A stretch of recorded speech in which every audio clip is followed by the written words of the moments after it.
लुका छुपी बहुत हुई, सामने आ जाना, कहाँ कहाँ ढूंढा तुझे, थक है अब तेरी माँ, आजा सांझ हुई, मुझे तेरी फिक्र धुंधला गई, देख मेरी नजर आ जाना।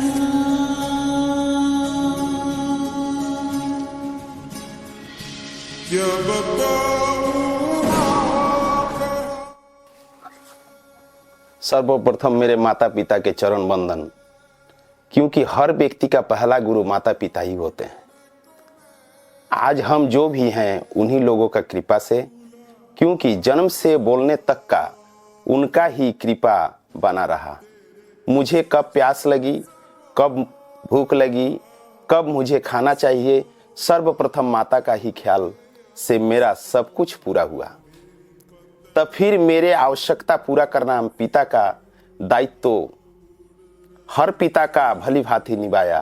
कहने का तात्पर्य है मेरे बढ़ने का श्रेय माता पिता का ही है। पौधा रूपी मेरा जिंदगी के शुरुआत माता पिता ही ने किया, तो अब मैं स्वयं को संभाल सका तो क्या मेरा कोई कर्तव्य नहीं बनता है? अगर है तो मेरा जिंदगी सुखमय होगा, अगर नहीं तो मेरा जिंदगी दुखमय होगा।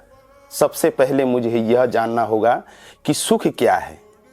अगर रुपया पैसा ही असली सुख है तो बहुतों को आप देखे होंगे हजारों करोड़ों रुपया संपत्ति रहने के बाद भी रात की नींद उड़ गई है, उन्हें आत्म शांति नहीं मिला। आत्म शांति ही मनुष्य को प्रफुल्लित खुशहाल जीवन देता है। यह प्राप्ति उसी व्यक्ति को होता है जिसने अपने उत्पत्ति का गौर से अध्ययन किया है, अपने इस मानव रूपी वृक्ष का जड़ को खोजा। अपने जीवन में उस आत्म शांति को उतारना हो तो स्वयं को कर्तव्य करना पड़ेगा। ठीक आप जैसा करेंगे वैसा ही पाएंगे। हमने कभी बड़ों का आदर सम्मान दिया हो तो अपने जीवन में भी उसी को प्राप्त होंगे। जिस जीवन में सम्मान नहीं उस जीवन नहीं। मेरे एक मित्र थे, उन्होंने एक दिन मेरे पास आकर काफी देर तक समय बिताए।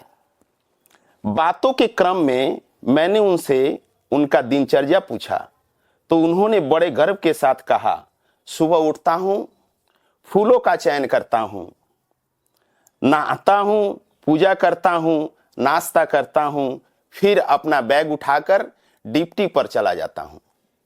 फिर शाम को लौटकर चाय पान करने के बाद ऑफिस का काम देखता हूं और खाना खाकर सो जाता हूं।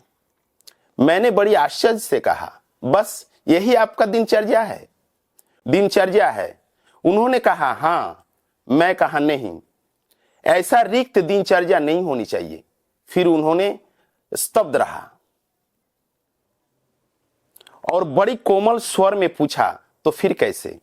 मैंने कहा, क्या आपके घर में माता पिता हैं? उन्होंने जवाब दिया, केवल मां है। पिताजी का गुजरे हुए कई साल हो गए। मैंने कहा, आप उठते ही फूलों का चयन करने जाते हैं, क्या उसके पहले आप एक बार भी माता के चरण पकड़ के आपने अपना पहला कर्तव्य निभाया? उन्होंने धीरे से कहा, नहीं। तो मैं कहा, यदि आपके दिनचर्या रिक्त रह गया यही कारण है। उन्होंने बिना कुछ कहे चले गए और ठीक उसी दिन के प्रथम कर्तव्य मेरे बताए हुए कर्म करने लगे। ठीक 3-4 महीने के बाद आए और बड़ी खुशहाल लगने लगी। मैंने जब उनका खुशी का कारण पूछा तो उन्होंने बताया कि मैंने जब यहां से गया तो किसी को कुछ बिना बताए अपना पहला कर्तव्य शुरू कर दिया और मेरे देखा देखी मेरे पत्नी सुबह उठकर माता को और मुझे प्रणाम करने लगा पैर छू के। केवल इतना ही नहीं, मेरे 2 बच्चे जो एक 8 साल के हैं और एक 10 साल के, बिना बताए उसने प्रथम में उठकर मुझे और पत्नी को फिर मेरे माता को प्रणाम करने लगे। मैं कुछ दिन तक देखता ही रहा और मेरे जीवन में एक नया अध्याय सा लगा, फिर मेरे जीवन के ऊपर खुशियां मिलने लगी। यही कारण हम सबको यह ध्यान होना चाहिए कि अगर सुखमय जीवन बिताना है तो सबसे पहले उस जड़ के गहराई तक जाना चाहिए जहां से मेरा जीवन की उत्पत्ति हुआ है।